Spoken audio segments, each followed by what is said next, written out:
250년 전 두 나라의 다른 선택이 운명을 갈라놓았습니다. 전 세계를 휩쓰는 AI 전쟁. 기술 대국이라 자부하던 일본은 속수무책으로 탈락하고 있습니다. 이유는 반도체도 자본도 아닙니다. 100V. 50년 전 그들이 고수한 벽 속의 낡은 100V 콘센트 때문입니다. 반면 구글과 마이크로소프트는 왜 한국을 향하고 있을까요? 그 답은 1973년. 우리가 쌀쌀 돈마저 앞뒤 전국의 전력망을 뒤집어 엎었던 그 독한 결단에 있었습니다. 모두가 비웃었던 한국의 220V는 AI 시대를 돌리는 황금 엔진이 되었습니다. 가난했던 대한민국은 어떻게 50년 뒤를 내다보고 이 전쟁을 미리 끝날 수 있었던 걸까요? 대한민국 전력 신화의 진실. 지금부터 시작합니다. 어디서 듣고 계신가요? 구독과 좋아요 잊지 마세요. 전력 효율성 기준 미달. 회의실 모니터에 뜬 문장은 단 한 줄이었습니다. 마이크로소프트의 평가단은 더 이상 설명하지 않았어요. 필요 없다는 듯 연결을 끊어버렸죠.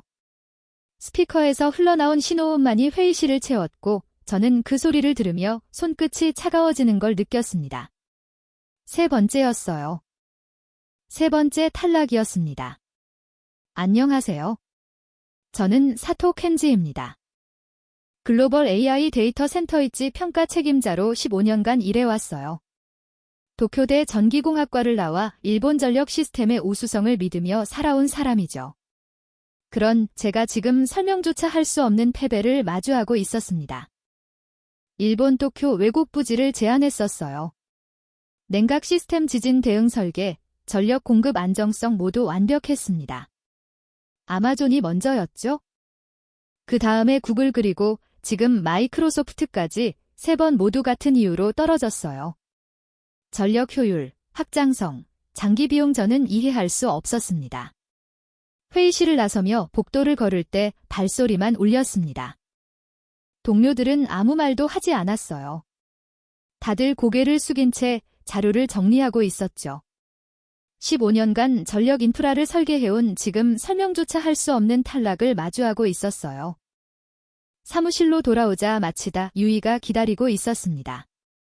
35살의 GPU 전력 설계 엔지니어였죠. 마치다는 항상 숫자로만 말하는 사람이었어요. 감정을 섞지 않고 데이터만 믿었습니다. 마치다가 책상 위에 보고서 3개를 펼쳐놓으며 입을 열었어요. 아마존, 구글, 마이크로소프트 평가 결과였습니다. 마치다는 조용히 말했습니다. 세 건 모두 같은 항목에서 탈락했다고요? 전력 손실류, 변환 효율, 장기 운영비. 그런데 저희 설계는 업계 최고 수준이라고 했어요. 냉각 시스템도 백업 전원도 모두 기준치를 넘었다고 말했습니다. 저는 고개를 끄덕였어요. 알고 있었습니다. 그게 더 이해가 안 됐죠? 마치다가 질문을 던졌습니다. 혹시 전력 구조 자체의 문제가 아니냐고요? 저는 즉시 고개를 저었습니다. 전력은 이미 해결된 문제라고 답했어요. 일본의 전력 시스템은 세계에서 가장 안정적이라고 말했죠. 정전율은 연간 4분, 전화 만정성은 99.99%였습니다. 마치다는 아무 말 없이 저를 바라봤어요. 그 시선이 불편했습니다. 하지만 마치다의 질문은 계속 머릿속을 맴돌았습니다. 전력 구조 자체의 문제. 저는 그 가능성을 인정하고 싶지 않았어요. 왜냐하면 그건 제가 15년간 쌓은 모든 것을 부정하는 질문이었으니까요. 다음 날 아침 저는 경쟁 입찰 자료를 다시 펼쳤습니다. 한국, 싱가포르, 호주, 캐나다. 최종 후보지들이었죠. 한국이 3번 모두 1순위로 선정됐어요. 서울 외곽, 부산 북부, 대전 인근. 저는 한국의 제안서를 열어봤습니다. 냉각 시스템은 저희만 못했어요. 지진 대응 설계도 일본이 훨씬 앞섰죠. 그런데 전력 한국에서 점수가 압도적이었습니다. 저는 숫자를 따라갔습니다. 송배전 손실료 3.5%, 일본은 5.2%였어요. 변화표율 97.8%, 일본은 94.1%였죠. 장기 운영비 예측치는 일본보다 28% 낮았습니다. 저는 계산기를 두드렸어요. 10년 기준으로 환산하면 수백억엔 차이였죠. 이해가 안 됐습니다. 한국의 전력 기술이 일본보다 앞선다는 건 상상할 수 없었어요. 저는 전력 인프라 국제 비교 자료를 찾아봤습니다. 발전 용량, 송전탑 숫자, 변전소 분포 모두 비슷했어요. 그런데 효율성 지표만 계속 차이가 났죠. 저녁 때 마치다가 다시 찾아왔습니다. 이번엔 GPU 서버, 전력 소비 데이터를 들고 왔어요. 엔비디아 H100 기준으로 시뮬레이션을 돌렸다고 했습니다. 같은 서버를 100V와 220V 환경에서 돌렸을 때 차이를 계산했다고 했어요. 마치다가 결과를 보여줬습니다. 220V 환경이 15% 더 효율적이었어요. 저는 그 숫자를 보며 멈췄습니다. 15% 데이터 센터 규모로 환산하면 어마어마한 차이였죠. 마치다가 조용히 말했어요. 한국은 220V를 쓴다고요. 일본은 100V를 쓴다고 했습니다. 저는 알고 있었지만 그게 이렇게 큰 차이를 만들 거라고는 생각 못했죠. 그날 밤 잠을 이룰 수 없었습니다. 침대에 누워 천장을 바라보며 계속 생각했어요. 한 번이면 실수일 수 있다고요. 두 번이면 우연일 수도 있다고 생각했습니다. 하지만 세 번은 달랐어요. 세 번은 구조였습니다. 다음 날 아침 사무실에 가장 먼저 출근했습니다. 책상 위에 경쟁이철 자료를 펼쳐놓고 한국의 전력 데이터를 다시 봤어요. 송배전 손실류, 변화표율, 장기 운영비. 모든 수치가 일본을 앞섰습니다. 마치다가 사무실로 들어왔습니다. 평소보다 일찍 왔더군요. 마치다는 제 책상 앞에서 조용히 물었습니다. 한국과 일본의 전력 시스템이 언제부터 달라졌는지 아느냐고요? 저는 고개를 저었어요. 몰랐습니다. 마치다가 노트북을 열어 보여줬습니다. 1950년대 자료였어요. 한국도 일본도 100V를 썼다고 나와 있었죠. 똑같았습니다.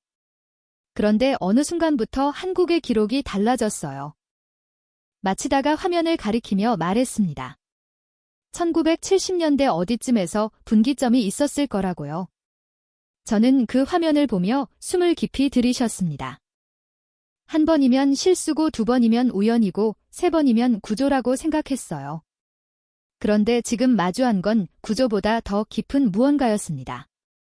역사였어요. 왜 한국은 바꿨을까요? 왜 일본은 바꾸지 않았을까요? 그 선택이 50년이 지난 지금 AI 데이터 센터 경쟁의 승패를 가르고 있었습니다. 저는 마치다를 바라봤습니다. 마치다도 저를 바라봤어요. 우리는 둘 다 알고 있었죠. 이제 그 이유를 찾아야 한다는 거요. 회의실 모니터 앞에서 느꼈던 무력감이 이제는 다른 감정으로 바뀌고 있었습니다. 호기심이었어요. 아니, 두려움에 가까웠죠. 15년간 믿어온 모든 것이 흔들리기 시작했습니다. 자료실 책상 위에 펼쳐진 문서는 1973년 한국전력공사 내부 보고서였습니다. 저는 그 첫 페이지를 보는 순간 손을 멈췄어요. 전국 전압 220V 전원 계획 예상 기간 30년 이상 총소요 예산 당시 정부 예산의 1.2배 숨이 막혔습니다. 이건 계획이 아니었어요. 도박이었죠? 마치다가 옆에 앉아 다른 자료를 넘기고 있었습니다. 일본 통상산업성 1974년 검토 보고서였어요. 220V 전원 타당성 조사 결론은 명확했죠. 비용 대비 효과 불충분 보류. 저는 두 나라의 보고서를 나란히 놓고 비교했습니다. 같은 시기 같은 고민 정반대의 선택. 한국의 1인당 GDP를 찾아봤습니다. 1973년 기준 $250. 저는 그 숫자를 보며 계산기를 두드렸어요. 당시 일본은 $3,000가 넘었습니다. 12배 차이였죠. 그런데 한국은 전국의 전기 시스템을 뜯어 고치겠다고 결정했어요. 일본은 하지 않았고요. 마치다가 조용히 말했습니다. 이건 합리적 선택이 아니라고요. 저는 고개를 끄덕였어요. 맞았습니다. 합리적이지 않았죠? 가난한 나라가 부자 나라도 망설이는 일을 시작한 겁니다. 왜였을까요? 저는 1973년 한국의 상황을 더 찾아봤습니다. 석유 파동이 터진 해였어요. 전 세계가 에너지 위기를 겪고 있었죠. 한국은 특히 심각했습니다. 에너지 자원이 전부했거든요. 석유, 가스, 석탄 모두 수입에 의존했어요. 전력 수요는 폭증하는데 공급은 한계에 부르셨죠. 보고서를 넘기며 저는 당시 한국 정부의 논리를 읽었습니다. 맥볼트 시스템은 송배전 손실이 크다. 같은 전력을 보내려면 더 굵은 전선이 필요하다. 변압기도 더 많이 필요하다. 장기적으로 비효율적이다. 220볼트로 전원하면 구리 사용량을 40% 줄일 수 있다. 송전 손실을 30% 낮출 수 있다. 숫자는 명확했습니다. 하지만 현실은 가혹했어요. 전국의 모든 가전제품을 교체해야 했죠. 전본대, 전선, 변압기, 콘센트까지. 인프라 전체를 바꾸는 일이었습니다. 미용은 천문학적이었어요. 마치다가 보고서를 덮으며 말했습니다. 이건 합리적 선택이 아니라고요. 저는 그 말에 동의할 수밖에 없었어요. 맞았습니다. 합리적이지 않았죠? 가난한 나라가 부자 나라도 망설이는 일을 시작한 겁니다. 왜였을까요? 저는 일본의 검토 보고서를 다시 펼쳤습니다. 똑같은 분석이 들어 있었어요. 220볼트의 장점, 100볼트의 한계, 다 알고 있었습니다. 그런데 결론은 달랐죠. 미용이 너무 크다. 국민 불편이 예상된다. 기존 시스템으로도 충분히 관리 가능하다. 보류. 마치다가 미국 자리도 찾아왔습니다. 1970년대 미국도 같은 고민을 했다더군요. 120볼트에서 240볼트로의 전원, 검토는 했지만 실행하지 않았어요. 이유는 일본과 같았습니다. 미용 불편 기존 시스템의 안정성. 세 나라의 보고서를 나란히 펼쳐놓고 비교했습니다. 한국, 일본, 미국, 같은 문제를 마주했어요. 같은 해답을 알고 있었죠. 그런데 한국만 실행했습니다. 한국전력 내부 회의록을 읽어내려갔습니다. 1973년 5월 회의. 반대 의견이 쏟아졌어요. 예산 부족, 기술력 부족, 국민 저항 예상. 한 이모는 이렇게 말했다고 기록되어 있었습니다.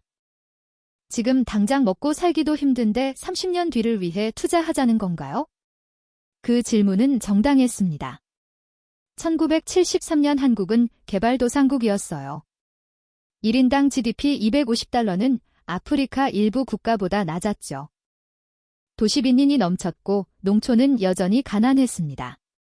전기가 들어오지 않는 마음도 많았어요. 하지만 회의록 마지막 페이지에 적힌 결론은 명확했습니다. 추진. 저는 그 한 단어를 보며 숨을 멈췄어요. 추진. 반대를 무릅쓰고 비용을 감수하고 30년이 걸렸습니다. 전기자도 추진하겠다는 결정. 마치다가 또 다른 자료를 보여줬습니다. 1973년 당시 한국의 구리 수입 통계였어요. 전선 제작에 필요한 구리. 한국은 100% 수입했습니다. 220볼트로 전환하면 구리 사용량이 줄어들어요. 장기적으로는 수입 비용을 절감할 수 있었죠. 하지만 전환 과정에서 오히려 더 많은 구리가 필요했습니다. 저는 계산해 봤습니다. 30년간 필요한 구리 물량 당시 국제 시세 환율. 전화함한 외화가 필요했어요. 한국은 어떻게 조달했을까요? 자료를 뒤져더니 답이 나왔습니다. 차관이었어요. 해외 차입. 빚을 내서 전기줄을 바꾼 겁니다. 저는 그 사실을 확인하고 의자에 기댔어요. 미친 짓이었죠. 합리적인 사람이라면 절대 하지 않을 선택이었습니다. 그런데 일본은 왜 안 했을까요? 저는 일본 통상산업성 보고서를 다시 읽었습니다. 기존 시스템으로도 충분히 관리 가능하다. 그 문장이 반복됐어요. 일본의 100V 시스템은 안정적이었습니다. 정전율은 세계 최저 수준이었죠. 전화 변동도 거의 없었어요. 일본은 이미 작동하는 시스템을 가지고 있었습니다. 바꾼 이유가 없었어요. 비용을 들여 위험을 감수할 필요가 없었죠. 합리적인 판단이었습니다. 미국도 마찬가지였어요. 120V 시스템은 수십 년간 검증됐습니다. 전국에 깔린 인프라 수억 개의 가전제품. 이걸 바꾸는 건 상상조차 할 수 없는 규모였죠. 한국만 달랐습니다. 한국은 바꿔야 했어요. 많이 선택해야 했습니다. 어차피 새로 깔아야 하는 시스템이었으니까요. 전기가 안 들어오는 지역이 많았고 송전망은 부족했어요. 그렇다면 어떻게 깔 것인가? 100V로 갈 것인가? 220V로 갈 것인가? 보고서 한 페이지에 저를 멈추게 한 문장이 있었습니다. 지금 100V로 깔면 50년 후에 후회할 것이다. 220V로 깔면 50년 후에 감사할 것이다. 저는 그 문장을 소리내어 이것. 마치다가 저를 바라봤습니다. 우리는 둘 다 알고 있었어요. 50년이 지났다는 거려. 그리고 지금 한국은 AI 데이터 센터 경쟁에서 이기고 있다는 거려. 일본은 후회하고 있었죠. 마치다가 노트북을 덮으며 한마디 했습니다. 1973년은 이미 게임이 끝나냈다고요. 그 말이 가슴에 박귀었어요. 50년 전 그 순간 승패는 이미 결정됐던 겁니다. 다만 아무도 몰랐을 뿐이죠. 한국은 도박을 했어요. 가난했지만 빚을 내서 30년이 걸려도 미래를 선택했습니다. 일본은 합리적이었어요. 안정적인 현재를 지켰죠. 미국도 마찬가지였습니다. 그런데 50년이 지나자 도박이 정답이 됐어요. 저는 1973년 보고서를 덮으며 생각했습니다. 그때 한국 정부는 AI를 알았을까요? 데이터 센터를 상상했을까요? 아니었을 겁니다. 그냥 전기 효율을 높이고 싶었을 거예요. 구리를 아끼고 송전 손실을 줄이고 장기적으로 이득이라고 판단했을 겁니다. 하지만 그 선택이 50년 후 AI 시대의 승리로 이어질 줄은 몰랐을 거예요. 마치다가 노트북을 닫으며 말했습니다. 이제 다음 질문을 해야 한다고요? 30년이 걸렸다는데 그 30년 동안 무슨 일이 있었냐고요? 저는 침묵했습니다. 맞아요. 결정은 1973년에 났지만 실행은 그 후 30년이었죠. 그 30년 동안 누가 어떻게 이걸 해냈을까요?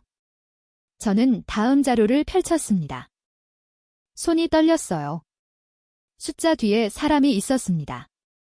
1975년 6월 23일 서울 성동구 일대 정전 오후 2시 47분부터 6시 13분까지 총 3시간 26분. 한전 사고 보고서를 펼치는 순간 저는 숨을 멈췄습니다. 220V 전환 작업 중 변압기 과부하 책임자 김영수 현장 투입 인원 39명. 복구 완료 후 추가 점검 시간 8시간 보고서는 건조했어요. 하지만 그 뒤에 있던 사람들의 얼굴이 보이기 시작했습니다. 마치다가 다른 파일을 열었습니다. 1973년부터 2005년까지 한국전력 인력 통계 총 75만 명이 이 프로젝트에 투입됐다고 나와 있었어요. 75만 명, 저는 그 숫자를 보며 계산기를 두드렸습니다. 32년을 75만으로 나누면 연평균 2만 3천 명, 매일 현장에 나간 사람들이었죠.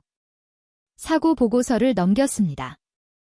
1976년 대전, 1978년 부산, 1980년 광주 정전 기록이 끝없이 이어졌어요.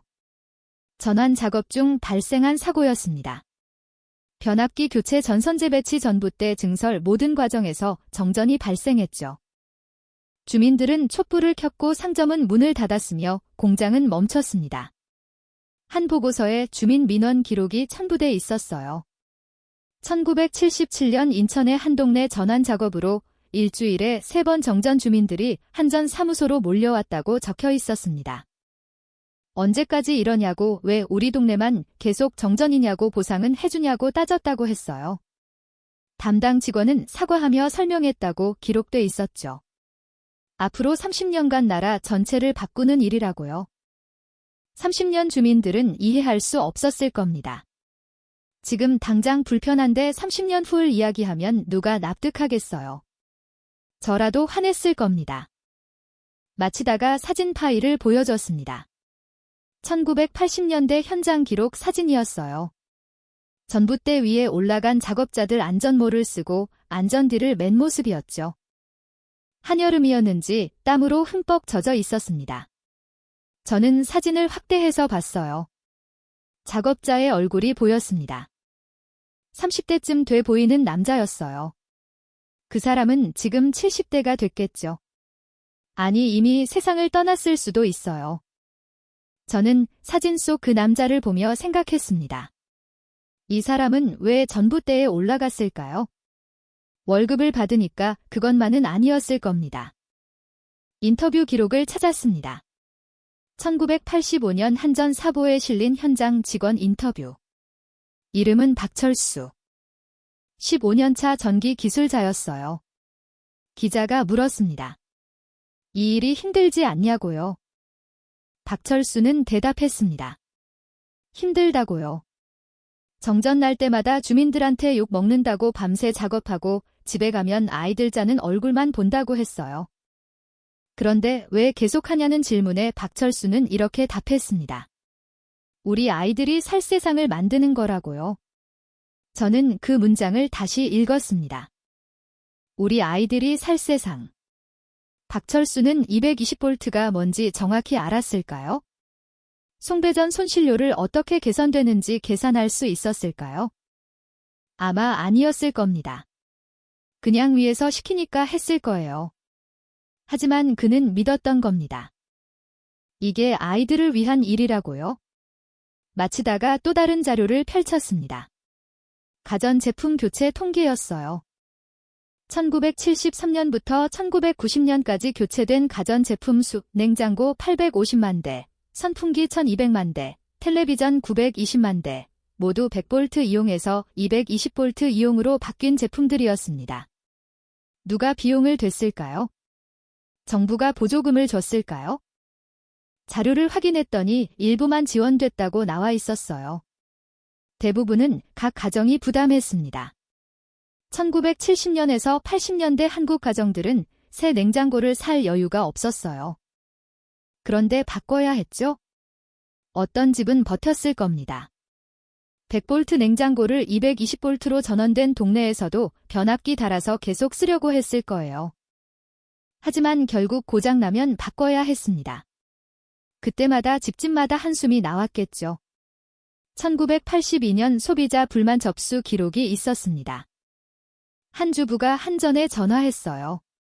멀쩡히 쓰던 냉장고가 220V 전원 후 고장났다고 보상해달라고 요구했다고 합니다. 상담원은 사과했지만 보상은 어렵다고 답했어요. 정책사항이라고 장기적으로는 전기료가 절감될 거라고 설명했죠. 그 주부는 이해했을까요? 전기료 절감이 30년 뒤에나 체감된다는 걸 알았다면 화가 났을 겁니다. 저라도 그랬을 거예요. 촛불 판매 통계를 발견했습니다. 1973년부터 1985년까지 촛불 판매량이 전년 대비 평균 15%씩 증가했어요. 정전이 찾았으니까요. 저는 그 통계를 보며 상상했습니다. 저녁 식사 준비하다 갑자기 불이 나가는 순간 냉장고 불빛이 꺼지고 선풍기가 멈추는 순간 촛불을 켜고 기다리는 시간 아이들은 무서워했을 겁니다. 어른들은 짜증이 났겠죠. 언제까지 이러냐고, 왜 자꾸 정전이냐고 물었을 거예요. 누구도 답을 주지 못했을 겁니다. 마치다가 사망사고 기록을 보여줬습니다. 저는 펼치기가 두려웠어요. 하지만 봐야 했죠. 1973년부터 2005년까지 전원 작업 중 사망자 수 총망은 7명 전봇대에서 떨어진 사람 감전된 사람 장비 사고로 목숨을 잃은 사람들 한 명 한 명의 이름이 기록돼 있었습니다. 의들은 220V가 AI 시대에 승리할 거라고 알았을까요? 몰랐을 겁니다. 그냥 일은 했을 뿐이에요. 2000년대 초반 기록이 나왔습니다. 전원율 95% 달성 거의 끝나가고 있었어요. 하지만 마지막 5%가 가장 어려웠다고 적혀 있었습니다. 산간 지역 외딴섬 속의 모마을 경제성이 없는 곳이었죠. 그런데 한국은 포기하지 않았어요. 한 기록의 제주도 외딴 마을 이야기가 나왔습니다. 인구 8명 전봇대, 20개 경제성 분석 결과 적자. 하지만 작업은 진행됐어요. 기술자 5명이 배를 타고 들어가 일주일간 작업했다고 합니다. 마을 주민들이 밥을 해줬다고 적혀 있었어요. 왜 했을까요? 돈이 안 되는데 왜 했을까요? 보고서는 답하지 않았어요. 하지만 저는 알 것 같았습니다. 100%를 채우고 싶었던 거예요. 한 사람도 빠짐없이요. 2005년 12월 전국 220V 전원 완료. 32년 만이었습니다. 완료 기념식 사진이 있었어요. 한전 직원들이 모여 있었습니다. 웃고 있었죠? 저는 그 사진을 보며 눈물이 날 뻔했어요. 32년 한 사람이 대학 들어가서 정년 퇴직할 때까지 시간이었습니다. 1973년에 20대였던 기술자는 2005년에 50대가 됐을 거예요. 그 사람의 인생 전체가 이 프로젝트였던 겁니다. 마치다가 조용히 앉아 있었습니다. 저도 말이 없었어요. 자리를 덮으며 생각했습니다. 이건 정책이 아니었다고요? 숫자가 아니었다고요? 한 세대가 다음 세대를 위해 견딘 시간이었습니다. 75만 명의 한전 직원 수천만 가정의 주부들 정전 속에서 촛불을 켜놔이드 전봇대 위에서 땀 흘린 기술자들 목숨을 잃은 7명. 이들은 AI를 몰랐어요. 데이터 센터를 상상하지 못했죠. 그냥 내일이 오늘보다 나아지길 바랐을 뿐입니다. 저는 자료실 책상에 앉아 일본을 생각했습니다. 일본도 사람이 있었어요. 기술자들이 있었고 가정이 있었죠. 하지만 일본은 그들에게 32년을 요구하지 않았습니다. 불편을 감수하라고 하지 않았어요. 합리적이었으니까요. 한국은 비합리적이었습니다. 가난한데 빚을 내고 힘든데 계속하고 욕먹어도 포기하지 않았어요. 왜였을까요? 마치다가 마지막 파일을 보여줬습니다. 2005년 완료 기념식 연설문이었어요. 당시 한전 사장이 한 말이 적혀 있었습니다. 우리는 오늘을 위해 한 게 아닙니다. 50년 후를 위해 했습니다. 저는 그 문장을 읽으며 자리에서 일어났습니다. 50년 후, 지금이었어요. 그들이 말한 50년 후가 바로 지금이었습니다. 50년이 만든 결과를 추적하기 시작했습니다. 저는 1980년대 한국 가전제품 시장 전유율 자료를 펼쳤어요. 1979년과 1985년을 비교했죠. 놀라운 변화였습니다. 일본 제품 전유율이 급락하고 있었어요. 1979년 냉장고 시장에서 도시바와 히타치가 47%를 차지했습니다. 그런데 1985년에는 12%로 떨어졌어요. 6년 만에 35%가 증발한 겁니다. 처음엔 품질 문제라고 생각했습니다. 한국 제품이 좋아졌거나 일본 제품이 나빠졌거나 하지만 그게 아니었어요. 마치다가 찾아낸 자료에 답이 있었습니다. 변압기 판매 통계였죠. 1979년부터 1982년까지 한국에서 팔린 100볼트용 변압기 수량. 연평균 85만 대. 저는 그 숫자를 보며 이해했어요. 220볼트로 전환된 동네에서 일본 가전을 쓰려면 변압기가 필요했던 겁니다. 소비자들은 변압기를 사서 일본 냉장고를 계속 썼어요. 하지만 1983년부터 변압기 판매량이 줄기 시작했습니다. 1985년엔 절반으로 떨어졌어요. 왜일까요? 일본 제품을 포기했기 때문이었죠. 소비자 설문조사 자료가 있었습니다. 1984년 한국소비자보호원이 실시한 조사 일본 가전 구매를 중단한 이유를 물었어요. 1순위가 변압기 추가 비용이었습니다. 변압기 값이 제품 가격의 15%나 됐거든요. 냉장고 사면서 변압기까지 사야 하니 부담이었죠.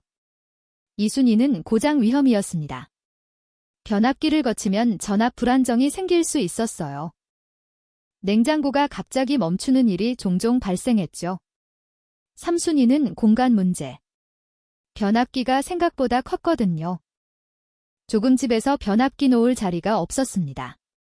그래서 소비자들은 선택했어요. 변압기 없이 바로 쓸 수 있는 제품, 220V 제품.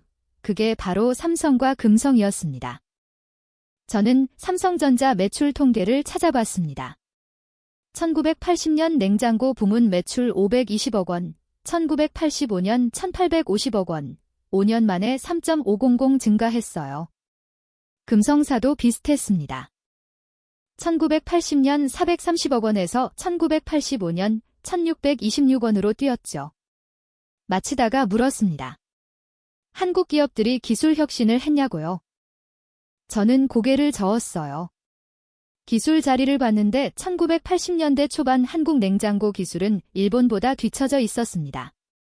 압축기 효율, 냉장 성능, 내고성 모두 일본이 앞섰어요. 그런데도 팔렸습니다. 왜냐하면 콘센트에 그냥 꽂으면 됐으니까요. 변압기가 필요 없었죠. 이게 전부였어요. 저는 1982년 백화점, 가전 매장 판매 기록을 펼쳤습니다. 한 판매원의 수기가 1000부도 있었어요. 고객들이 일본 제품을 보다가 변압기 필요하다는 말을 듣고 국산 제품으로 돌아선다고 적혀 있었죠. 어떤 고객은 이렇게 말했다고 합니다. 일본 제품이 좋긴 한데 변압기까지 사려니 귀찮다고요. 귀찮음. 그게 일본 제품을 밀어낸 이유였습니다. 품질이 아니라 귀찮음이었어요. 저는 그 문장을 읽으며 스노스미 났습니다. 일본 기업들은 대응하지 않았을까요? 자료를 찾아봤더니 대응했어요. 도시바는 1983년 220V 전용 모델을 한국에 출시했습니다. 하지만 늦었어요. 이미 소비자들은 삼성과 금성을 선택한 후였죠. 게다가 도시반의 220V 모델은 일본 내수용을 개조한 제품이었습니다. 생산 라인을 따로 만들어야 했고 비용이 올라갔어요. 가격 경쟁력이 없었죠. 결국 1986년 도시반은 한국 시장에서 철수했습니다. 히타치도 마찬가지였어요. 1984년 220V 냉장고를 내놨지만 판매량은 형편없었습니다. 1987년 철수. 소니는 아예 시도조차 하지 않았어요. 한국 시장 규모가 작다고 판단했죠. 저는 그 기록들을 보며 생각했습니다. 일본 기업들은 합리적이었다고요. 작은 시장을 위해 별도 생산 라인을 만드는 건 비효율적이었어요. 일본 내수 시장이 훨씬 컸으니까요. 한국 시장을 포기하는 게 당연했습니다. 하지만 그게 실수였어요. 삼성과 금성은 계속 성장했습니다. 1980년 국내 시장 점유율 30%에서 1985년 78%로 뛰었어요. 일본 제품이 빠진 자리를 모두 채운 것 보입니다. 저는 1985년 삼성전자 내부 보고서를 발견했습니다. 생산 라인 증설 계획이 담겨 있었어요. 냉장고 공장을 2배로 늘린다는 내용이었죠. 수요가 폭발적으로 늘었기 때문이었습니다. 금성사도 마찬가지였어요. 1983년 수원 공장 신설, 1986년 창원 공장 증설 생산 능력을 계속 키웠습니다. 일본 기업들이 떠난 시장에서 한국 기업들은 경험을 쌓아갔어요. 기수도 발전했습니다. 처음엔 일본보다 뒤처졌지만 시장에서 배웠어요. 소비자 불만을 받아 개선하고 고장률을 낮추고 성능을 높였죠. 1980년대 말이 되자 품질 격차가 많이 줄어들었습니다. 마치다가 조용히 말했습니다. 콘센트가 산업을 지켰다고요. 저는 그 말을 곱씹었어요. 맞았습니다. 220V 콘센트가 보이지 않는 방패가 된 거예요. 정부가 관세를 올린 것도 아니었습니다. 수입 규제를 한 것도 아니었어요. 그냥 전압을 바꿨을 뿐이죠. 그런데 그 결과 일본 제품은 자연스럽게 퇴출됐습니다. 소비자들이 선택하지 않았으니까요. 누가 의도했을까요? 1973년 한국 정부는 이걸 계획했을까요? 자료를 뒤져봤지만 그런 기록은 없었어요. 산업보호를 목적으로 220V 전환을 추진했다는 문서는 어디에도 없었습니다. 그냥 전력 효율을 높이려는 목적이었어요. 하지만 결과는 산업보호였습니다. 의도하지 않은 보호막이었죠. 1980년대 한국 소비자들은 몰랐을 거예요. 자기들이 국산 냉장고를 사는 게 한국 산업을 키우는 일이라는 거요. 그냥 변압기 사기 귀찮아서 가격이 비슷해서 콘센트에 바로 꽂을 수 있어서 샀을 뿐이죠. 하지만 그 선택들이 모이고 모여서 삼성과 LG를 만들었습니다. 저는 자료를 덮으며 생각했습니다. 보이지 않는 방패였다고요? 220V 콘센트라는 방패. 누구도 의도하지 않았지만 가장 강력했던 방패였어요. 그런데 문득 궁금해졌습니다. 한국만의 이야기였을까요? 아니면 더 큰 그림이 있었을까요? 저는 마치다에게 말했습니다. 세계 지도를 펼쳐보자고요. 마치다가 세계 지도를 모니터에 띄웠습니다. 파란색과 빨간색으로 칠해진 지도였어요. 파란색은 220V에서 240V 사용국가, 빨간색은 120V에서 127V 사용국가. 저는 그 지도를 보는 순간 입을 다물 수 없었습니다. 파란색이 압도적이었거든요. 유럽 전체가 파란색이었어요. 아프리카, 중동, 동남아시아, 남미, 호주 모두 파란색이었죠. 빨간색은 몇 개 안 됐습니다. 미국, 캐나다, 일본, 대만. 그게 전부였어요. 화면에 숫자가 떴습니다. 전 세계 195개국 중 156개국이 220V에서 240V를 쓴다고 나와 있었어요. 80%였죠. 한국은 세계 다수에 속해 있었습니다. 일본은 소수였고요. 언제부터였을까요? 세계가 220V를 표준으로 정한 건 언제부터였을까요? 자료를 찾아봤습니다. 국제전기표준회의 IEC 보고서가 나왔어요. 1960년대 후반부터 유럽이 주도해서 220V를 권장했다고 적혀 있었죠. 왜 220V였을까요? 이유는 명확했습니다. 효율이었어요. 송전 손실이 적고 전선이 덜 필요하고 장기적으로 경제적이었죠. 유럽 가국은 1970년대부터 순차적으로 220V로 전환했습니다. 한국도 그 흐름을 따른 겁니다. 1973년 결정은 고립된 선택이 아니었어요.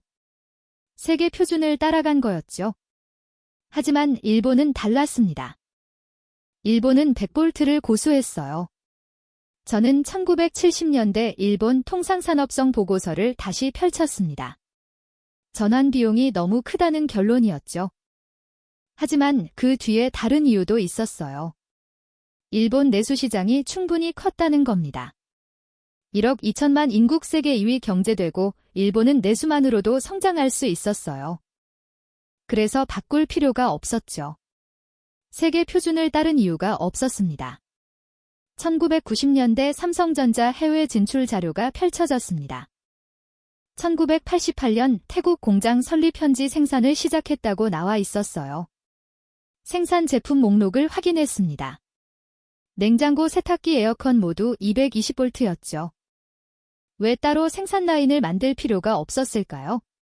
한국 공장에서 만드는 제품과 똑같았으니까요. 전압이 같았어요. 태국도 220V를 썼습니다. 그냥 한국에서 만든 설계도를 가져갔으면 됐죠. 1992년 영국 진출 기록이 나왔습니다. 영국도 230V였어요. 1995년 브라질 220V, 1997년 이집트 220V, 삼성은 어디를 가든 같은 제품을 팔 수 있었습니다. 삼성전자 1990년대 말 내부 보고서를 발견했어요. 생산 효율성 분석 자료였죠. 단일 생산 라인으로 80개국에 수출 가능하다고 적혀 있었습니다. 비용 절감 효과가 명시돼 있었어요. 연간 2천억 원 이상. 반면 일본 기업 자료는 달랐습니다. 도시바 1995년 생산 라인 현황. 일본 내수용과 수출용이 완전히 분리돼 있었어요. 설계부터 달랐죠. 부품도 달랐고요. 왜 그래야 했을까요? 일본 공장에서 만드는 냉장고는 100볼트용이었어요. 그걸 유럽에 팔 수 없었죠. 유럽은 220볼트니까요. 그래서 수출용을 따로 만들어야 했습니다.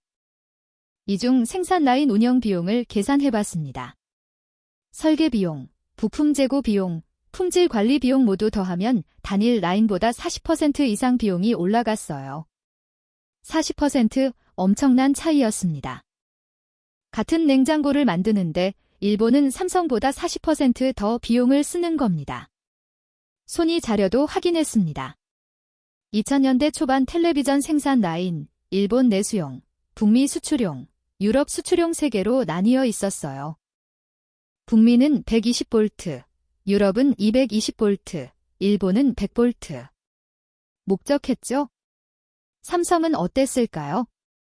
2000년대 삼성 텔레비전 생산 라인 자료. 하나였어요. 220볼트 단일 모델, 유럽, 아시아, 아프리카, 남미에 그대로 팔았습니다. 북미만 120볼트 모델을 따로 만들었죠. 한마디가 나왔습니다.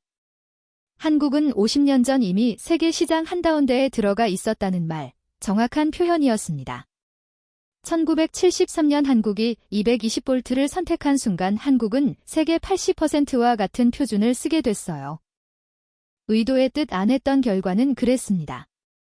한국 기업들은 국내에서 만든 제품을 세계 대부분 지역에 팔 수 있었죠. 일본은 달랐습니다. 일본은 세계 20% 소소에 속했어요. 일본 기업들은 국내 제품을 세계에 팔 수 없었죠. 따로 만들어야 했습니다. 2020년대 스마트폰 충전기 자료가 나왔습니다. 삼성 갤럭시 충전기 전 세계 동일 모델이었어요. 100볼트에서 240볼트 호환 어디서든 쓸 수 있었죠. 애플 아이폰도 마찬가지였습니다. 하지만 가전제품은 달랐어요. 냉장고, 세탁기, 에어컨. 이런 제품들은 전화 변환이 어려웠습니다. 고정 전화명으로 만들어야 했죠. 그래서 표준이 중요했어요. LG전자 자료를 펼쳤습니다. 2015년 세탁기 수출 현황. 89개국 수출. 그중 71개국이 동일 모델이었어요. 220볼트 표준 모델. 나머지 18개국만 별도 모델이었죠. 계산기를 두드렸습니다. 71대 18 약 80대 20세계 전화분포와 정확히 일치했어요. 히타치 자료와 비교했습니다. 2015년 히타치 세탁기 수출 현황. 45개국 수출. 일본 내수용 모델을 쓸 수 있는 나라는 단 하나. 일본뿐이었어요. 나머지 44개국은 모두 별도 모델이었습니다. LG는 80% 국가의 동일 모델, 히타치는 0% 국가의 동일 모델. 이게 차이였어요. 2000년대 세계 가전시장 점유율 변화 그래프가 눈에 들어왔습니다. 2000년엔 일본 기업들이 상위를 차지했어요. 2010년엔 삼성과 LG가 올라왔죠. 2020년엔 삼성이 1위, LG가 3위였습니다. 일본 기업들은 순위에서 사라지고 있었어요. 구조의 승리였습니다. 품질이나 기술만의 문제가 아니었어요. 전화 표준이 만든 구조적 유리함이었죠. 질문이 하나 나왔습니다. 일본이 지금이라도 220볼트로 바꾸면 어떻게 되냐고요? 잠시 생각했습니다. 불가능하다고 답했어요. 지금 일본에는 이럴 가구가 있습니다. 모든 가전제품이 100볼트용이에요. 이걸 바꾸려면 수십조의 는이 필요하죠. 32년이 걸릴 겁니다. 한국이 그랬던 것처럼요. 하지만 한국은 1973년에 시작했어요. 가난했지만 가능했죠. 아직 바꿀 게 많지 않았으니까요. 일본은 2020년대에 시작하려면 너무 늦었습니다. 바꿀 게 너무 많아요. 게임은 이미 끝났습니다. 50년 전에요. 모니터 속 세계 지도를 다시 봤습니다. 파란색 바닷속에 떠있는 빨간 섬 하나. 일본이었어요. 반대는 그 섬이 강했습니다. 세계 2위 경제대국이었죠. 섬 안에서만 살아도 됐어요. 하지만 세계가 바뀌었습니다. 글로벌 시장이 중요해졌고 표준이 승패를 갈랐어요. 파란색 바다 위에 있던 한국이 이겼고 빨간 섬에 남은 일본이 졌습니다. 다음 자료가 준비됐다는 신호가 왔습니다. 고개를 끄덕이며 일어났어요. 한국은 50년 전이니 세계 표준 위에 서 있었습니다. 이번엔 일상의 기록이었습니다. 2023년 서울 강남구 한 아파트 전기 사용량 명세서가 화면에 떴어요. 전기차 충전, 인덕션 레인지 전기 건조기 에어컨 세대, 5월 평균 전기 사용량 650kWh. 저는 그 숫자를 보며 계산기를 두드렸습니다. 220V 기준으로 정상 범위였어요. 같은 해 도쿄 세타가야고 아파트 전기 사용량을 비교했습니다. 가스레인지, 가스 건조기, 에어컨 2대 전기차는 없었어요. 5월 평균 전기 사용량 380kWh, 절반 수준이었죠. 왜 그랬을까요? 도쿄 가정이 전기를 덜 쓰는 게 아니었습니다. 전기로 할 수 없어서 가스를 쓴 거예요. 100V의 한계였죠. 전기차 충전 데이터를 펼쳤습니다. 한국 가정용 완속 충전기 220V 16한 폐의 기준으로 시간당 3.5kW 공급. 밤새 충전하면 아침에 완충됐어요. 별도 공사 없이 콘센트만 교체하면 설치 가능했죠. 일본 가정용 충전기 자료와 비교했습니다. 100V로는 충전이 불가능했어요. 200V 전용선을 새로 깔아야 했습니다. 전기 공사 비용이 30만엔에서 50만엔, 한화로 300만원에서 500만원이었죠. 충전기가 보다 공사비가 더 비쌌어요. 그래서 일본에서는 전기차 보급이 터졌습니다. 2023년 기준 한국의 전기차 보급률은 전체 차량의 4.8%, 일본은 1.2%였어요. 400 차이였죠. 인덕션 레인지 판매 통계가 나왔습니다. 2020년 한국 가정용 인덕션 판매량 180만 대, 신규 아파트 대부분이 인덕션을 기본 설치했어요. 220V 콘센트에 그냥 꽂으면 됐으니까요. 일본은 어땠을까요? 2020년 일본 가정용 인덕션 판매량 35만 대, 한국의 5분의 1도 안 됐어요. 100V로는 인덕션 출력이 약했습니다. 물 끓이는데 시간이 2배 이상 걸렸죠. 그래서 대부분 가스레인지를 썼어요. 어느 일본 주부의 블로그 글을 발견했습니다. 2022년 작성된 글이었어요. 한국 여행에서 민박집 인덕션을 써봤다는 내용이었죠. 강한 화력에 놀랐다고 적혀 있었습니다. 물이 1분 만에 끓었다고요? 일본에서는 3분 이상 걸린다고 했어요. 댓글에 누군가 물었습니다. 일본에서도 그런 인덕션을 살 수 있냐고요? 답글이 달려 있었어요. 200V 공사를 해야 한다고 비용이 너무 비싸서 포기했다고 적혀 있었죠. 전기 건조기 자료를 펼쳤습니다. 한국 2023년 판매량 85만 대, 빨래를 말리는 방식이 바뀌고 있었어요. 베란다에 넣는 대신 건조기를 쓰는 가정이 늘었죠. 220V 표준 콘센트에 연결하면 바로 작동했습니다. 일본 전기 건조기 판매량 12만 대, 한국의 7분의 1 수준이었어요. 왜 안 샀을까요? 100V 건조기는 건조 시간이 너무 오래 걸렸습니다. 3시간에서 4시간 전기를 많이 나왔죠. 그래서 대부분 가스 건조기를 선택했어요. 하지만 가스 건조기는 설치가 복잡했습니다. 가스 배관 공사가 필요했거든요. 비용도 만만치 않았어요. 그래서 아예 안 사는 집이 많았죠. 한 도쿄 직장인의 인터뷰 기록이 있었습니다.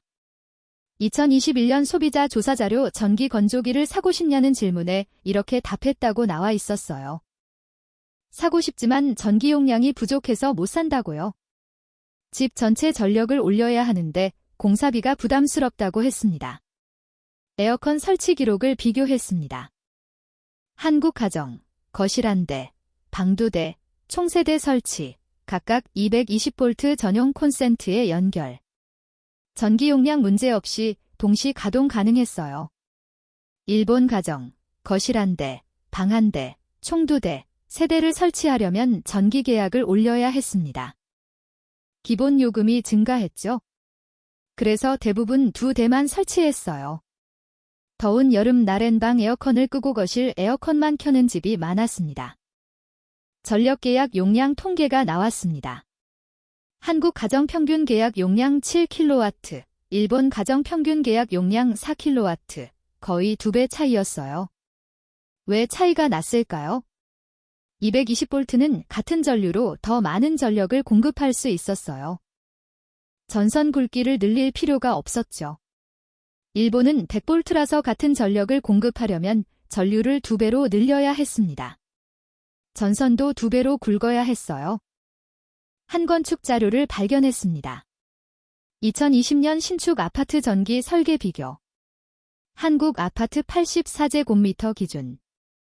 전기 용량 10kW 기본 설계. 전기차 충전, 인덕션, 건조기 에어컨 세대 동시 사용 가능했죠. 일본 아파트 동일 면적 기준. 전기 용량 5kW 기본 설계. 전기차 충전은 별도 공사 필요. 인덕션은 약한 출력 모델만 가능. 건조기는 가스 방식 권장. 에어컨 2대까지 동시 사용 가능했어요. 같은 크기 집인데 전기로 할 수 있는 일이 절반이었습니다. 퇴근길 편의점 기록을 읽었습니다. 2022년 서울 편의점. 전기 오븐 전자레인지, 커피 머신. 냉장고 5대, 냉동고 2대, 모두 동시 가동. 220V 시스템이라서 문제 없었어요. 도쿄 편의점. 같은 장비를 쓰려면 전기 용량을 2배로 늘려야 했습니다. 비용 문제로 장비를 줄이거나 동시 사용을 제한했죠. 어떤 편의점은 전자레인지를 2대만 놓고 순서대로 쓰게 했어요. 한 일본 편의점 점주 인터뷰가 있었습니다. 전기 용량 때문에 고민이 많다고 했어요. 장비를 더 들여놓고 싶은데 전기가 부족하다고요? 전기 용량을 올리려면 매월 기본료가 3만 엔씩 늘어난다고 했습니다. 겨울 난방 데이터를 확인했습니다. 한국 가정. 전기 난방. 온수 매트. 전기 장판. 220V로 충분히 감당 가능했어요. 일본 가정. 가습 난방. 등유 히터. 전기 난방은 용량이 부족해서 보조 난방으로만 썼죠. 전기 사용의 자유도가 달랐습니다. 한국에서는 전기 제품을 사면 그냥 꽂으면 됐어요. 용량 걱정 없이 쓸 수 있습니다. 일본에서는 먼저 계산해야 했습니다. 지금 쓰는 전기에 이걸 더하면 용량을 초과하는지 공사가 필요한지 비용은 얼마나 드는지요. 한국의 평범한 일상이 일본에서는 사치가 됐습니다. 저는 화면을 보면 생각했습니다. 이게 50년의 결과라고요? 1973년 한국이 선택한 220V로. 그 선택이 만든 일상의 차이. 전기차를 집에서 충전하고 인덕션으로 요리하고 건조기로 빨래를 말리는 일. 한국에서 전 당연한 일이었어요. 일본에서는 당연하지 않았습니다. 돈을 더 내거나 공사를 하거나 포기해야 했죠. 누가 이걸 예측했을까요? 1973년에 누가 전기차를 상상했을까요? 인덕션을 알았을까요? 건조기가 보편화될 거라고 생각했을까요? 아무도 몰랐을 겁니다. 하지만 220V로 선택한 순간 한국은 그 미래를 받아들일 준비가 된 거였어요. 일본은 100V로 유지한 순간 그 미래를 거부한 거였죠. 의도는 없었지만 결과는 명확했습니다. 다음 자료 폴더를 열었습니다. 제목이 보였어요. 숫자로 본 50년. 폴더를 열자마자 첫 번째 그래프가 화면을 가득 채웠습니다. 송배전 손실률 국제 비교. 한국 3.5%, 일본 5.2%, 미국 6.1%, 세계 평균 8.3%. 한국의 압도적 1위였어요.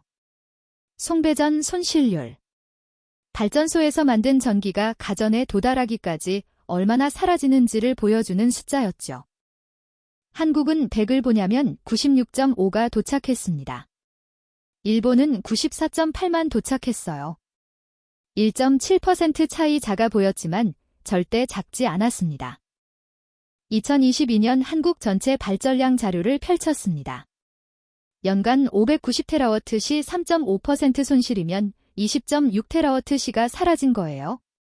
만약 일본처럼 5.2%였다면 30.68테라와트 시가 사라졌을 겁니다. 차이는 10.0테라와트 시 10테라와트 시가 얼마나 큰 숫자일까요? 제주도 연간 전력 사용량이 6.5테라와트 시였어요. 제주도 1.5배 분량이었습니다. 한국은 매년 제주도 1.5배 분량의 전기를 아끼고 있었던 겁니다. 전기료로 환산했습니다. 산업용 전기 평균단가 킬로워트 시당 120원 10테라워트 시면 1조 2천억 원 어치였어요. 한국은 220V 덕분에 매년 1조 2천억 원을 아끼고 있었습니다. 50년 누적 효과를 계산해봤습니다. 1973년부터 2023년까지 초기엔 효과가 작았겠죠. 전원이 완료된 2005년 이후가 중요했어요. 2005년부터 2023년까지 18년. 연평균 1조 원이라고 보수적으로 잡아도 18조 원이었습니다. 하지만 실제로는 더 컸어요. 전기 사용량은 매년 증가했거든요. 2005년보다 2023년이 2배 가까이 많았죠. 정확히 계산하면 25조 원이 넘었습니다. 투자 비용 자리를 찾았습니다. 1973년부터 2005년까지 220V 전원에 들어간 총 비용. 정확한 집계는 어려웠어요. 여러 보고서를 종합했더니 약 1조 원에서 1조 5천억 원으로 추정됐습니다. 1조 원을 투자해서 25조 원을 회수한 겁니다. 투자 대비 수익률 2500% 역사상 가장 성공적인 장기 투자였어요. 구리절 감량을 확인했습니다. 220V는 100V보다 성전선이 얇아도 됐어요. 전류가 절반이니까요.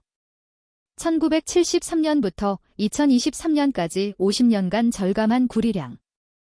추정치 150만 톤, 2023년 구리국제 시세톤당 900만 원, 150만 톤이면 13조 5천억 원 어치였습니다.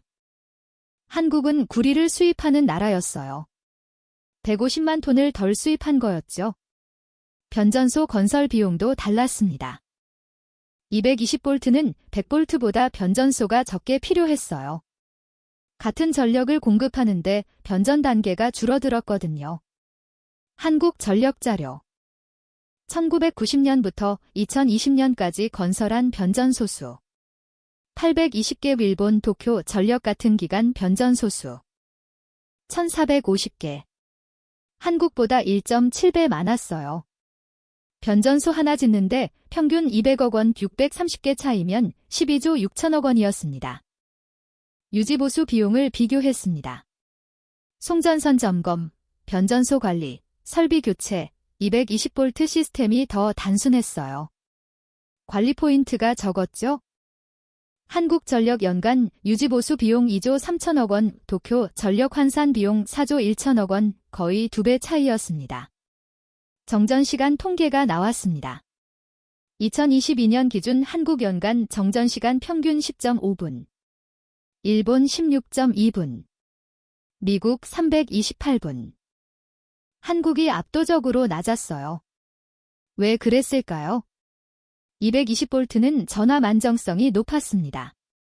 변동폭이 작았어요. 설비 고장률도 낮았죠. 정전이 덜 발생했습니다. 정전으로 인한 경제 손실을 계산했습니다. 산업시설이 1분 멈추면 발생하는 평균 손실의 분당 5억 원, 한국과 일본의 정전시간 차이 5.7분.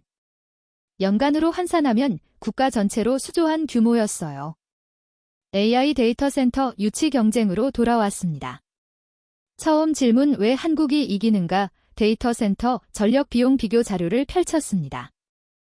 같은 규모 데이터 센터 한국 운영 비용 연간 120억 원, 일본 운영 비용 연간 156억 원 30% 차이였어요. 왜 차이가 났을까요? 송배정 손실, 변전 효율, 냉각 시스템 전력 효율. 모든 부분에서 220V가 유리했습니다. 10년 운영하면 360억 원 차이, 기업 입장에서는 무시할 수 없는 금액이었죠. 마이크로소프트, 아마존, 구글. 이들이 한국을 선택한 이유가 숫자로 증명됐습니다. 감정이 아니라 계산이었어요. 10년간 360억 원을 아낄 수 있다면 당연히 한국을 선택하는 게 합리적이었죠. 전기차 충전 인프라 구축 비용도 비교했습니다. 한국 완속 충전기 1기당 설치 비용 평균 300만 원, 일본 완속 충전기 1기당 설치 비용 평균 800만 원 전환 문제로 공사가 복잡해서 비용이 올라간 거였어요. 2023년 한국 전기차 충전 기수 26만 기, 일본 11만 기, 한국이 2배 이상 많았습니다. 설치 비용이 저렴했으니까요. 신재생 에너지 연결 비용을 확인했습니다. 태양광 발전소를 전력망에 연결하는 비용. 한국 킬로워트당 18만 원, 일본 킬로워트당 29만 원, 변전 단계가 많아서 비용이 올라갔어요. 2030년까지 한국 태양광 목표 30기가워트. 일본 목표 35기가워트. 규모는 비슷했는데 투자 비용은 달랐습니다. 한국 5조 4천억 원, 일본 10조 1천억 원이 거의 2배였어요. 스마트 그리드 구축 비용도 차이가 났습니다. 전력망 전체를 디지털로 하는 프로젝트. 한국은 이미 220V로 통일돼 있어서 표준화가 쉬웠어요. 일본은 100V와 200V가 혼자해서 복잡했죠. 한국 스마트 그리드 구축 비용 추정치 8조 원, 일본 추정치 18조 원 복잡성 때문에 비용이 2배 이상 올라갔습니다. 모든 숫자가 같은 방향을 가리키고 있었습니다. 220V가 경제적이라고요. 효율적이라고요. 미래 지향적이라고요. 50년 전 한국이 투자한 1조 원 그 돈으로 산 건 단순히 전압이 아니었어요. 경제성이었고 효율성이었고 미래였습니다. 누적 효과를 종합했습니다. 송배정 손실 절감 25조 원, 구리 절감 13조 원, 변전소 절감 12조 원, 유지보수 절감 누적 15조 원, 정전 손실 절감 5조 원 합계 70조 원, 70조 원, 1조 원을 투자해 70배를 돌려받은 겁니다. 화면을 보면 생각했습니다. 이게 50년이 만든 숫자라고요. 1973년 그 결정이 없었다면 이 숫자들은 존재하지 않았습니다. 한국은 지금도 100V를 쓰고 있었을 겁니다. AI 데이터 센터 경쟁에서 지고 있었을 거예요. 하지만 역사는 달랐습니다. 한국은 선택했고 투자했고 견뎠습니다. 50년이 지나자 숫자가 판결을 내렸어요. 승자는 한국이었습니다. 마지막 파일이 남아 있었습니다. 제목을 확인했어요. 결론. 결론이라는 제목의 파일을 열었습니다. 하지만 거기엔 숫자가 없었어요. 그래프도 없었고 통계도 없었습니다. 단 하나의 사진만 있었죠. 콘센트 사진이었어요. 둥근 구멍 2개 한국의 표준 220V 콘센트. 저는 그 사진을 보며 모든 여정이 떠올랐습니다. 회의실에서 받은 세 번째 탈락 통보. 마치다의 질문. 1973년 보고서. 32년의 기록. 75만 명의 사람들. 그리고 지금 이 숫자들. 집으로 돌아가는 길이었습니다. 도쿄 지하철 안. 사람들이 스마트폰을 보고 있었어요. 충전이 떨어진 사람은 보조 배터리를 꺼냈죠. 저도 가방에서 충전기를 꺼냈습니다. 맥볼트용 충전기. 한국에서 온 동료가 있었습니다. 작년에 함께 일했던 긴 과장. 그가 한국 출장 갔다가 가져온 충전기를 보여준 적이 있었어요. 220V용이었죠. 일본에서 쓰려면 변압기가 필요하다고 불편했었습니다. 그때 저는 웃었어요. 한국이 불편하다고 생각했죠.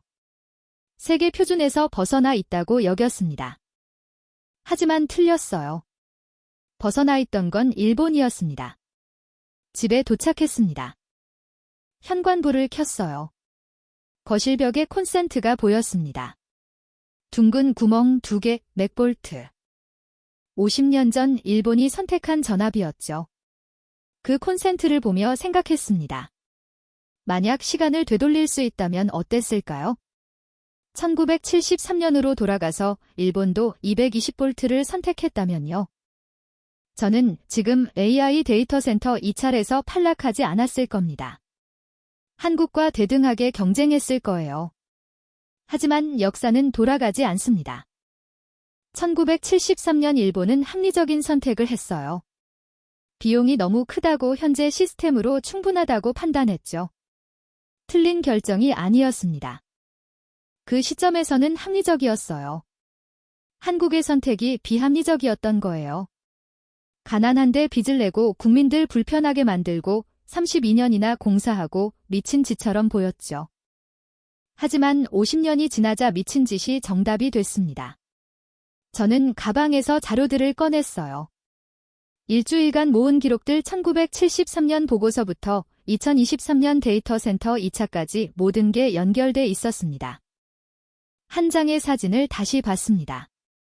1980년대 전봇대 위에 작업자 땀으로 흠뻑 젖은 얼굴 그 사람은 AI를 몰랐을 거예요.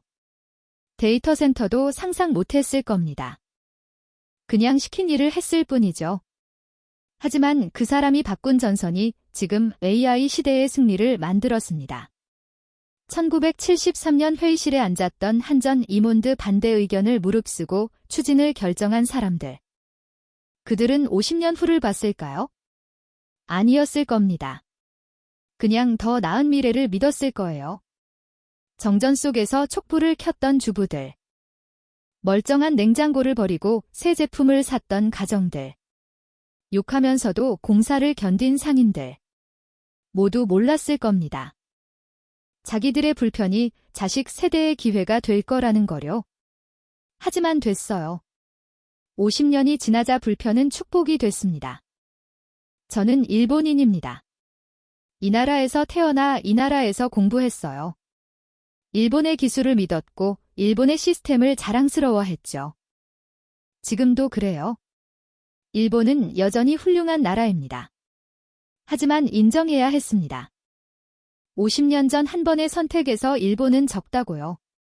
한국은 AI를 위해 준비한 게 아니었습니다. 그냥 전기 효율을 높이려고 했을 뿐이에요. 송전 손실을 줄이고 구리를 아끼고 장기적으로 이득을 보려고 했죠. 하지만 AI 시대가 오자 한국은 유일하게 준비돼 있었습니다. 의도하지 않은 준비. 우연처럼 보이는 승리. 하지만 우연이 아니었어요. 50년간 불편을 견딘 결과였죠. 콘센트 사진을 다시 봤습니다. 둥근 구멍 2개 그 안에 뭐가 들어있을까요? 전기만 들어있는 게 아니었어요. 1973년의 결단이 들어있었습니다. 가난해도 미래를 선택하겠다는 용기. 32년의 인내가 들어있었어요. 정전을 견디고 비용을 감수한 시간.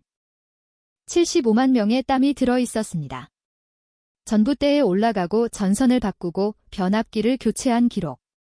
그리고 많은 7명의 희생이 들어있었어요. 공사 중 목숨을 잃은 사람들. 그들의 이름이 콘센트 뒤에 새겨져 있었습니다. 한국 사람들은 이걸 알까요? 매일 플러그를 꽂을 때마다 50년 전 누군가의 결단을 사용하고 있다는 거요. 전기차를 충전할 때마다 32년의 불편 위에 서 있다는 거요. 아마 모를 겁니다. 당연하게 여길 거예요. 콘센트에 꽂으면 전기가 나오는 게 당연하다고 생각하겠죠. 하지만 당연하지 않았습니다. 누군가 50년 전 비합리적인 선택을 했기 때문에 가능한 일이었어요. 저는 보고서를 닫았습니다. 내일 회사 가면 뭘 해야 할까요? 일본도 220볼트로 바꾸자고 제안할까요? 불가능하다는 걸 알면서도요. 아니면 이 패배를 인정하고 다른 길을 찾을까요? 모르겠습니다. 하지만 한 가지는 확실했어요. 이번 조사를 통해 배운 게 있다는 거예요.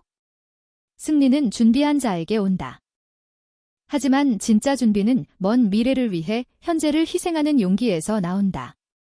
한국은 그걸 했고 일본은 하지 않았습니다. 그게 전부였어요. 창밖을 봤습니다. 도쿄에 바꾸고 불빛이 가득했죠. 100볼트가 만든 불빛.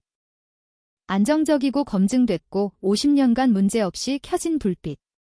하지만 이제 알았습니다. 그 불빛 뒤에 숨은 비용을요. 효율의 차이를, 기회의 격차를요. 한국의 반도 밝을 겁니다. 220볼트가 만든 불빛. 그 불빛은 더 효율적이고 더 경제적이고 더 미래지향적이었어요. 그리고 그 불빛 아래서 한국 사람들은 살아갑니다. 50년 전 선택의 수요일 회자로서요. 당신의 콘센트에는 자부심이 꽂혀 있습니다. 둥근 구멍 2개 그 안에 한 세대의 희생과 다음 세대를 위한 사랑이 들어있어요. 그게 바로 220볼트의 진짜 의미였습니다. 저는 일본인으로서 이걸 증언합니다. 한국의 승리는 우연이 아니었다고요. 50년 전부터 준비된 승리였다고요. 그리고 그 승리를 만든 건 정부도 정책도 아니었어요. 불편을 견딘 평범한 사람들이었습니다. 보고서를 가방에 넣으며 마지막으로 생각했습니다. 한국은 운이 좋았던 게 아닙니다. 한국은 용기가 있었습니다.